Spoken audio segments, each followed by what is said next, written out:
The Lion King, read by Peter the Booklover. The animals came from far and near across the dusty African plain. They came on padding paws and pounding hoofs and flapping wings. Each beast, from the tiniest ant to the largest elephant, made its way to Pride Rock, for that was the home of the Lion King, and this was a special day in the Pride Lands. Today, Simba, the firstborn cub of King Mufasa and Queen Sarabi, would join the great circle of life. The animals took their places and bowed to King Mufasa. Then Rafiki, the wise baboon, stood at the edge of Pride Rock and held up the little cub for all to see. A great cry rose from all the animals. The elephants trumpeted, the zebras whinnied, and the birds sang for joy at the sight of Simba, the future Lion King. But one animal did not join the joyous ceremony. Scar, the king's jealous brother, stayed in his den. Later, Scar just laughed when the king's advisor, Zazu, the hornbill, criticized him. Then the evil lion popped the bird into his mouth. Scar would have eaten Zazu if Mufasa hadn't come along just in time. Zazu wiped his feathers off and scolded, "As the king's brother, you should have been first in line at Simba's ceremony." Scar's green eyes gleamed. "I was first in line until that little hairball was born." "That hairball is my son and your future king," Mufasa growled. Scar slinked away. "Don't turn your back on me," Mufasa warned. Scar looked back over his shoulder. His eyes narrowed. "Perhaps you shouldn't turn your back on me." Simba grew quickly. One morning, Mufasa took his son to the top of Pride Rock and told him, "The circle of life never stops turning. One day the sun will set on my time as ruler and will rise with you as king. Then everything the light touches will be yours." "What about that shadowy place?" Simba asked. Mufasa declared, "You must never go there." Suddenly, Zazu swooped down and squawked, "Hyenas in the Pride Lands!" Mufasa frowned. "Zazu, take Simba home." "Aw, Dad, can I come?" Simba whined. Mufasa shook his mighty mane. Fighting savage hyenas was no job for a cub. Later, Simba asked his Uncle Scar about the shadowy place.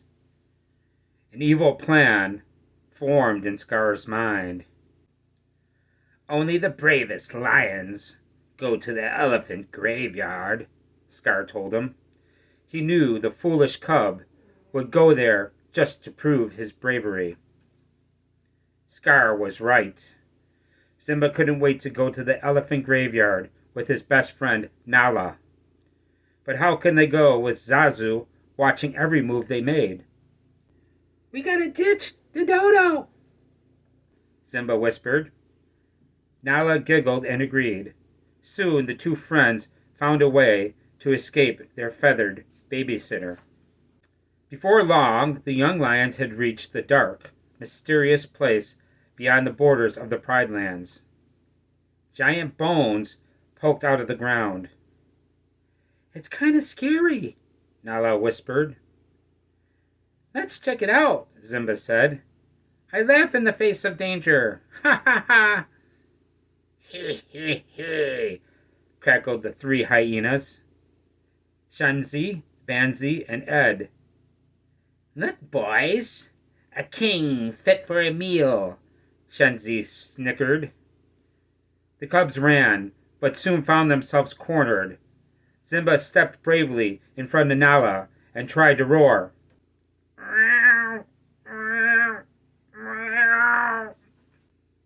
The hyenas laughed and jeered. Simba opened his mouth to try again. This time, the elephant bones rattled with a thunderous roar. The hyenas were confused, and so was Simba, until Mufasa sprang into view. The mighty lion chased away the hyenas. Zazu had seen the cubs in trouble and had phoned for help. Mufasa told Zazu to take Nala home. Then he scolded Simba for disobeying him. "Aw, Dad, I was just trying to be brave, like you," Simba explained. Mufasa sighed. "Being brave doesn't mean looking for trouble, Simba. A good king is wise as well as brave." Simba suddenly felt very small. "We'll always be together, right, Dad?" Mufasa looked up at the starry sky and said, "The great kings of the past look down on us from those stars, so whenever you feel alone, just remember that those kings will always be there to guide you, and so will I." Later, Scar met with the hungry hyenas. "I practically gave those cubs to you," he complained. "They weren't exactly alone," Shenzi whined. But Scar had another plan that would allow him to become king. "Stick with me, and you'll never go hungry again," he promised. The hyenas danced and cheered. The next morning, Scar took Simba to the bottom of a rock canyon. "Now wait here," he ordered. "Your father has a big surprise for you." "Will I like the surprise?" Simba asked. Scar smiled shyly. "Oh, it's to die for," he said as he walked away. Then he gave a signal to the hyenas waiting on the canyon ridge. The hyenas knew what to do. They chased a huge herd of wildebeest down the canyon. Simba felt the earth shake. He heard the clattering of thousands of hoofs. Then he saw the wildebeest heading straight for him. Simba managed to climb a dead tree and cling to a branch. "Help!" he shouted. Help was on its way, for Scar had found his brother. "Mufasa! Simba's trapped in a stampede," Scar cried. Just as Scar had planned, Mufasa rushed to Simba's rescue. He lifted his son to safety, but then fell under the rushing tide of hoofs. "Dad!" Simba shouted. He couldn't see anything through the huge dust cloud. Mufasa tried to pull himself up the steep rocks. From above, Scar watched his brother struggle. "Help me! Brother, help me!" Mufasa pleaded. Scar searched for Mufasa's paws. He pulled his brother close and whispered, "Long live the king." Then Scar let go and watched Mufasa tumble down the steep slope. When the stampede was over, Simba found his father lying lifeless in the dust. "No," Simba wailed. Scar came to the sobbing cub's side. "What have you done?" he accused. "There were wildebeest everywhere. He tried to save me. It was an accident," Simba said in a rush. "I didn't mean to." "Of course not. But if it weren't for you, he'd still be alive. What will your mother think?" Scar demanded. Simba looked stricken. "What should I do?" "Run away," Scar advised. "Run away and never come back." Scar watched Simba run. Then he sent the hyenas after him. The hyenas chased Simba to the border of the Pride Lands. The cub dived into a thicket of thorns at the edge of a great desert. The hyenas looked at the sharp thorns, then at the desert. "The cub won't last a day out there," Shenzi declared. Simba ran until he could run no more. The thirsty cub collapsed on the sand. Vultures circled him hungrily. But Timon, the meerkat, and his fat friend Pumbaa, the warthog, chased away the vultures. Simba woke up in their jungle home. "Where are you from?" Timon asked. Simba sighed. "It doesn't matter. I can't go back." "What did you do, kid?" Pumbaa wondered. "Something terrible," Simba replied. Timon shrugged. "Who cares? You got to put the past behind you. Hakuna Matata." "What?" Simba asked. "Hakuna Matata," Timon repeated. "It means no worries. That's the motto we live by. And here's what we live on." Timon showed Simba a wiggly insect. Simba watched Pumbaa eat a grub. "Slimy, but satisfying," the warthog said with a burp. Simba frowned, but he ate the big grub. Then the cub smiled and said, "Hakuna Matata." In the months that followed, Simba ate many, many grubs and grew into a full-size lion. Most of the time, he was happy with his friends Timon and Pumbaa. Yet he missed his mother and often thought of his father. One night, as they gazed up at the stars, Simba remembered what his father had told him. He wondered if the great kings of the past really were looking down from those stars. Simba felt very alone. The next day, Simba heard Timon scream. The young lion raced to the rescue. A hungry lioness was about to pounce on Pumbaa, who was stuck under a log. Timon bravely was trying to protect him. Simba gave a mighty roar and leaped at the lioness.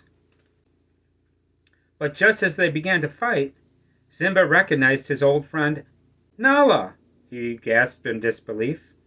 The lioness looked deep into his eyes of the handsome young lion and whispered, "Simba, Scar told us you were dead." Nala told Simba how terrible things were now that King Scar and his hyenas ruled the Pride Lands. There was no food or water, and many of the animals had fled. "But you can come back and become king. Then everything will be all right," Nala said. "I'm no king," Simba said angrily.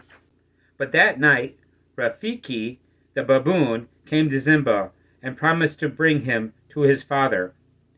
When Simba looked up at the stars, he heard a familiar voice. "Simba," his father asked, "have you forgotten me?" Simba gasped. "No, how could I?"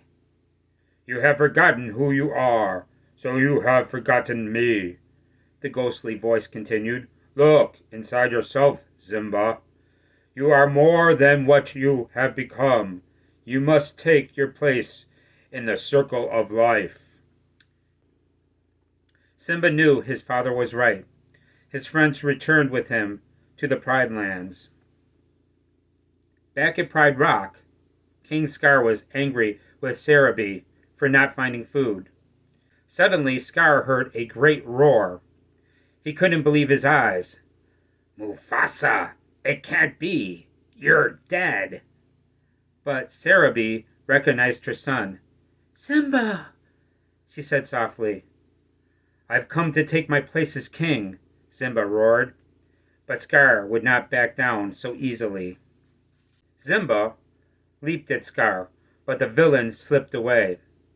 Instead, the hyenas rushed at Simba. Pride Rock echoed with their hideous laughter as the hyenas forced Simba to the edge of a cliff. Scar walked up to the exhausted young lion. "Your daddy isn't here to save you this time," Scar taunted. Then he pushed Simba off the cliff. Simba's claws scrambled for a hold on the steep slope. "This looks familiar," Scar sneered. "Oh yes, I remember.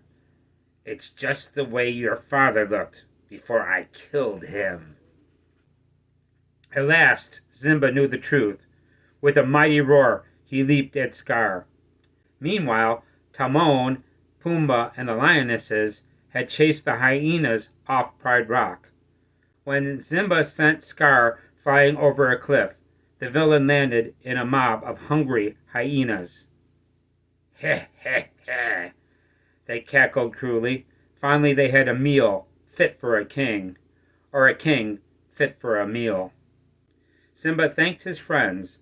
Then he walked to the top of Pride Rock. His roar echoed through the Pride Lands. The rightful king had taken his throne. The plains were soon lush and green again. The animals returned, and the hunting was good once more. Simba knew that a king must have a queen, so of course he chose the beautiful Nala. Before long, the animals again came from far and near across the dusty African plain. This time they came to greet the firstborn cub of King Simba and Queen Nala. Wise old Rafiki stood at the edge of Pride Rock and held up the cub for all to see.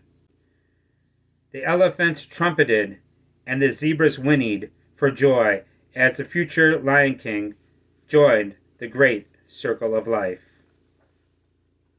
This ends The Lion King, read by Peter the Booklover. Thank you for listening, and if you enjoyed this story, please subscribe for more.